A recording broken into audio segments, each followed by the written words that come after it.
I had a client say to me the other day, how do I go about my healing? People will say, do the work, heal your trauma, but what does that even mean?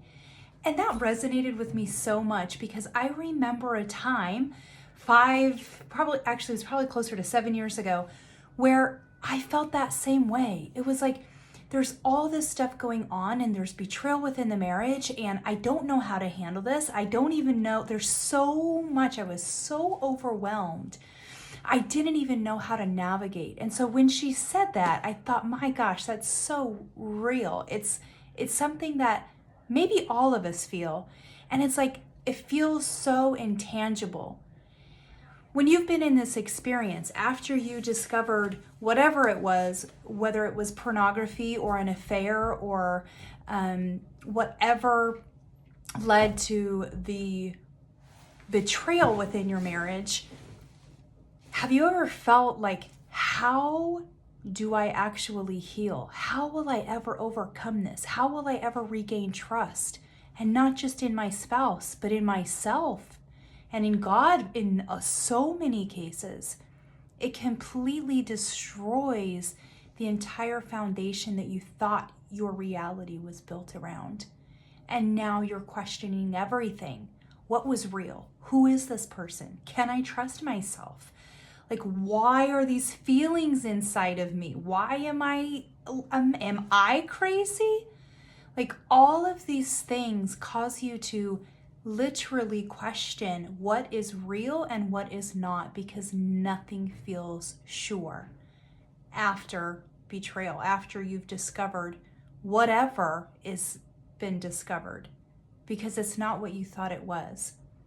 And so many times there's gaslighting and table turning and lies and secrecy and whole other lives that are being lived. So of course you feel devastated. I describe it like a tornado, an F5 tornado that has come and completely devastated your entire world.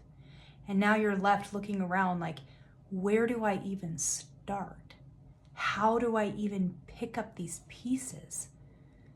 That's what I want to focus today's video on, especially it's a brand new year. I love the feeling of a brand new year. It's just a clean slate. And we all know that the problems of 2021 are still here. They haven't gone away, whatever that may have brought for you, not just the pandemic, not just the turmoil of throughout the country and politics, but maybe you've just experienced your divorce. Maybe it was finalized. Maybe you're in a separation. Maybe you just discovered what it is that you haven't known this whole time. Either way, the pieces are still there being left to pick up. And so I wanted to talk about three ways, specific, tangible ways that you go about actually navigating such a destructive scene, and how you start putting the pieces back together. And number one, this is my handy dandy little note sheets here. If you like and subscribe to my channel and follow me throughout this year, I hope that you see my evolution, because the technology is not where my talents lie. But this is what I have for you. So the first one is prioritize yourself. Listen, as moms, through motherhood, through marriage, we lose ourselves. We lose who we are. We lose sight of what we like, what we don't like, what it is that we want. What are our hopes, our dreams? What do we want our life to like? It just all kind of gets bulldozed and piled on by everybody else's needs. It's so easy to just lose ourselves over the years. And it takes very much intentional work to prioritize ourselves, because otherwise we're always left on the back burner, always getting shoved to the very bottom of the list. And listen, you matter. You are worth saying, hey, I'm a part of this equation too, and I need to move way up on this list so that my needs can be met, so that I can be serving from a flowing cup. Like, we all have heard that, But how much do we do it? What are we doing to prioritize ourselves? Like literally putting you in your calendar, on your time slot for your day. When do you fit in there? So that's what I want to challenge you to do. Number one, prioritize yourself. Like open up your calendar and say, this time is me time. For example, 2021 last year, it was in April where I said I have to get a grip on like my self-care and putting myself like real intentional time. And I developed my self-care routine, which I'll share in another video. I won't get into that.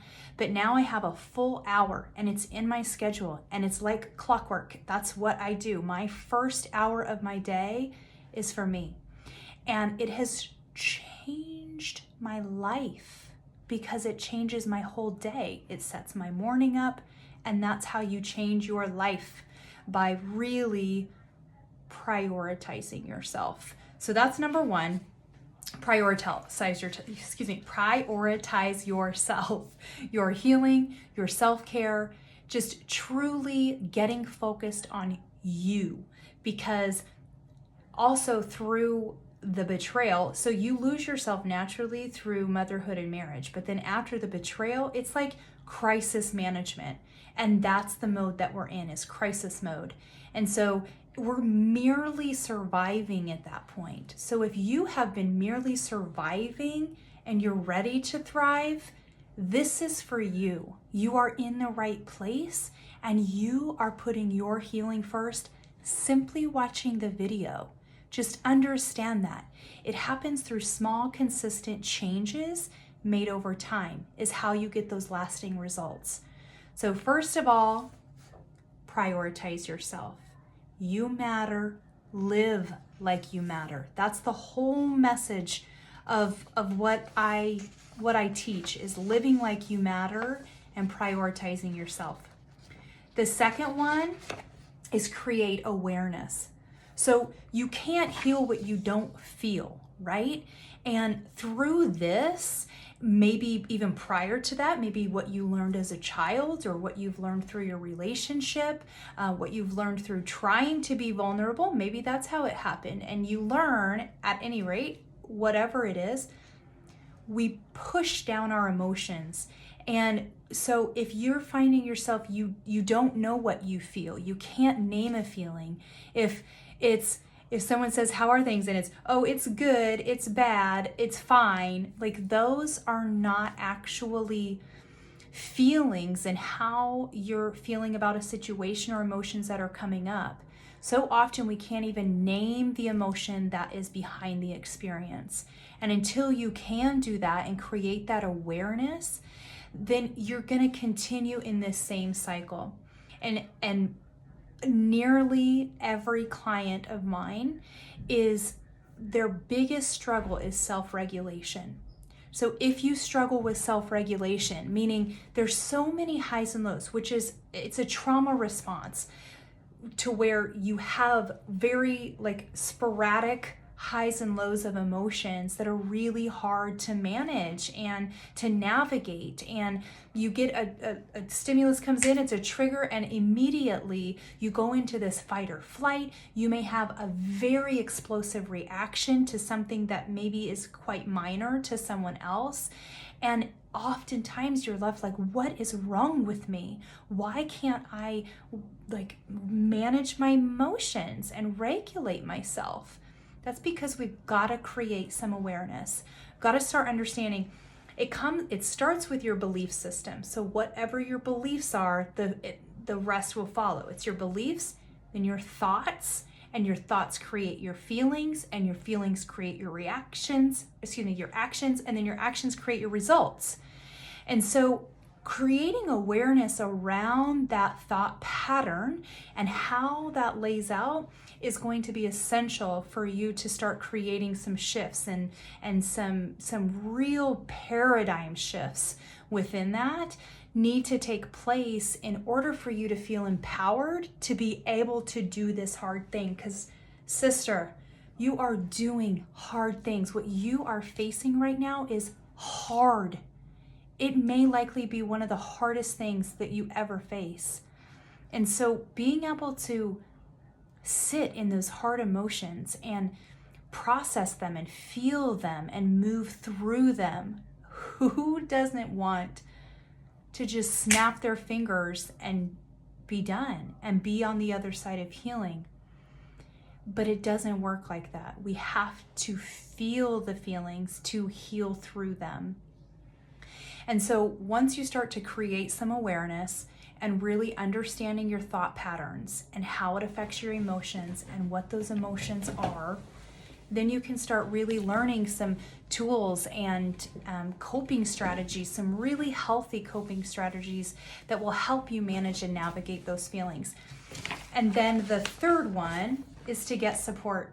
Like I said, this journey that you're on is so hard, and it's not one to travel alone. That's another message I say all the time, is that you are not alone. In this, there's so much isolation, there's so much shame, there's so much secrecy, there's so much like protective mode. We want to protect the family unit, we want to protect his reputation, we want to protect our reputation. What does this say about us? Maybe if I was more of this, more of that, more something, this wouldn't be happening. What will people think? But the thing is that this just grows in secrecy and darkness. We've got to shed some light on it and get some support and be able to, whether it's an ecclesiastical leader or a friend or a coach, I would be honored to walk this year with you. And I'm here. I'm here in a number of ways, which I'll share in just a moment. But it's so important to get a support group. So it's like, look around yourself right now. How many people have you told and share it with? Who really knows your trauma experience and what you've been through? Who gets it? Do you have anybody? Is there anybody that's helping? Is there any professionals? Have you done any therapy? I strongly advocate for EMDR, especially if you ask yourself, okay, on a scale of 1 to 10, how mentally stable do you feel right now? How, on a scale of 1 to 10, how active do you feel you are throughout your day? Are you spending most of your days in fetal position on your bed, crying every day? Because that's real, that's a stage. There would be nothing wrong with you. That's part of your trauma response. But on a scale of 1 to 10, how functional are you? And if you're experiencing great levels of depression and sadness and hopelessness that last for long periods of time, I strongly urge you that as part of that number 3, getting support, seek out a really great therapist that can help you do some EMDR tapping. The tappingsolution.com is one. And I'll have other videos that go into this. I just want to give you some value right now and really have some resources for you to go to kind of put in your toolbox that's going to help you actually have these tangible ways that say, this is how it starts. Your healing starts one step at a time, just moving in that direction, and you're planting the seeds for that growth. There was an amazing analogy that I just love that I heard, and it's like your growth is like bamboo growth, right? A bamboo tree will be in the ground, gaining its roots and doing its thing, and it's in there alive and growing for years before it sprouts out. And then once it sprouts out of the ground, it shoots up. Within days, it's however long. I should have probably figured that out before I shared it in this video. But the point is that it all happens under the surface, and one day you look back and you say, wow, I have grown so much and I've come so far in my journey. And so wherever you're at on your journey is the perfect place to start, to really get focused on prioritizing yourself and developing that self-awareness, and really like just development of yourself, of that ground foundation of getting back to who you are. What are your beliefs? What are your values and your goals and your hopes and your dreams, your boundaries? What is it that you are and are not okay with? And how are you going to navigate that and move forward with that? And if all of this seems overwhelming to you, just breathe. Just take a step back and breathe and know that you're not alone. You have support. And here are ways that you can join me this year. Of course, like and subscribe to this channel, and I'll be posting a video every week. And then also, I have a private Facebook group that's free, and it's called Live Like You Matter, Healing from Betrayal Trauma. I'm also on Instagram. My handle is @OnitaOffield. And then I also offer coaching, and that's at onitaoffield.com. And I offer a free discovery call. Just some time for you and I to connect, and you can really see how coaching and what I have to offer, how it's unique to any other coaching that you'll receive, and how it's really going to be effective in creating those very intentional steps and moves and changes forward in your healing that's going to create that lasting change and bring you peace and joy and clarity and confidence with you in this year, so that you can start really, truly grasping onto that idea and that phrase that you'll hear me say a lot, and that's live like you matter. Live like you matter, because you do. And it's up to you to prioritize yourself, create awareness, be intentional and mindful, and raise your consciousness, and to get support. You deserve it. You're worth it. And we can navigate this journey. And I hope to see you there. I hope to either have a connected phone call with you, to hang out with you on Instagram or Facebook. And really, I hope to bring a ton of value and hope along this journey with you, and just letting you know that you're not alone. And you can do this. And it's hard, but we can do hard things. I don't even know you, but I know I love you. And I know I'm here with you. And I hope you know that you have support, and you don't have to do it alone. Let's make 2021 count and really make some progress. I hope to talk with you soon. Bye-bye.